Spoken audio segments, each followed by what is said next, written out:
On était en train justement de s'installer ici devant l'entrée du cinéma ambulant. Pourquoi ce cinéma ambulant? Pourquoi est-ce qu'on le retrouve dans Jour de fête? Il y avait un cinéma ambulant à Sainte-Sévère? Alors, pas en permanence. Ben non. Non, pas du tout. Je pense que de temps en temps, oui, il y avait un cinéma ambulant qui venait, mais les gens disaient bien, on ne savait pas ce qu'était le cinéma. Et tourner un film, ça a été vraiment plus qu'un rêve. Ouais. Donc, le cinéma ambulant dans le film, où Tati voit ce film sur les facteurs américains, et voilà, on le reproduit ici dans la maison Jour de fête. C'est ça. Et on reproduit aussi le bureau de poste où travaille François le facteur. Alors, François le facteur, il est quand même pas très doué, il est maladroit, il est tel que Jacques Tati l'avait imaginé, un personnage un peu particulier. Un peu particulier, oui, effectivement. Alors, le film raconte les aventures et les mésaventures. Surtout les mésaventures. François le facteur pendant sa tournée. Je pense que au-delà du burlesque aussi, il y a quand même un sens un peu critique dans le film que l'on voit moins, mais c'est aussi la critique de voir l'Amérique arriver un peu, et le mode de vie à l'américaine. Ouais. Et qui est critiqué ici, et Jacques Tati défend plutôt, lui, le mode de vie à la française. C'est ça, alors, prendre son temps pour faire la distribution du courrier. C'est un peu plus sinueux comme parcours, mais ça lui correspond beaucoup mieux. Oui, effectivement. Et vous me disiez, Jour de fête, c'est un moment de bonheur après quelques années difficiles. Le tournage en lui-même, il a duré finalement, il devait durer que quelques mois. Il a duré 6 mois. 6 mois à peu près, oui. C'était un été particulièrement chaud, mais pourtant on n'a pas pu finir le tournage cet été-là. Il a fallu continuer du côté d'Aix-en-Provence.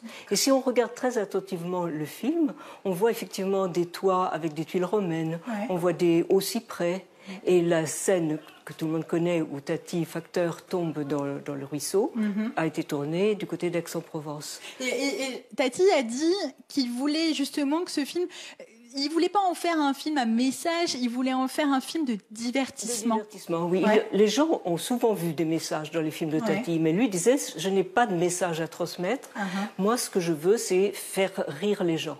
Mais on peut, quand un film est riche, on peut y lire plus de choses aussi que ce que son réalisateur a pu faire, a pu vouloir mettre. D'accord.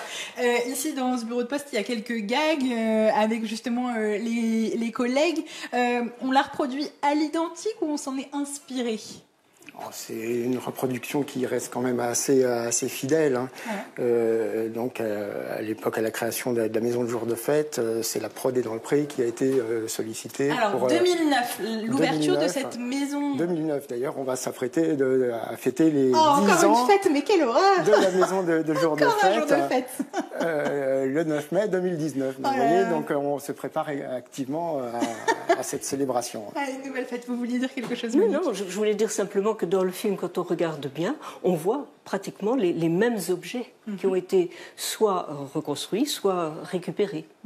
Des différents objets que les films de mon oncle possédaient.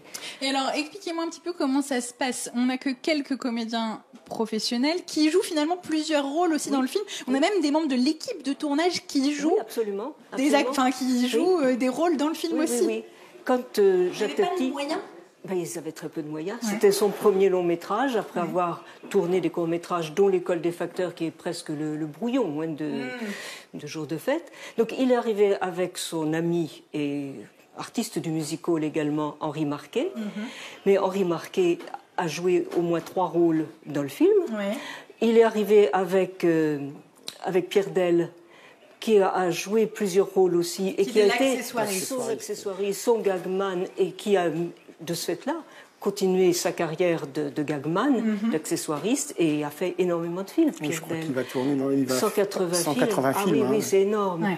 Et puis il y avait Jacques Cotin, par exemple, qui était régisseur et qui a joué aussi plusieurs rôles. Même le producteur Fred Aurin a prêté sa voiture, par exemple. La grosse voiture qu'on voit, c'est celle du producteur. Donc c'était avec des petits moyens. On avait presque l'impression d'un film d'amateur. C'est ça, sauf que... Quel amateur. Oui, quel amateur. Surtout qu'en fait, Tati, il a quand même l'ambition d'en faire le premier film français en couleur. Donc lui, il arrive ici en se disant, on va s'amuser, on va faire un film de divertissement, mais on va peut-être quand même innover. Le premier film français en couleur, malheureusement, ça ne s'est pas produit. Et pour ça, il avait l'intention, il avait fait repeindre les façades, les portes, les fenêtres en gris.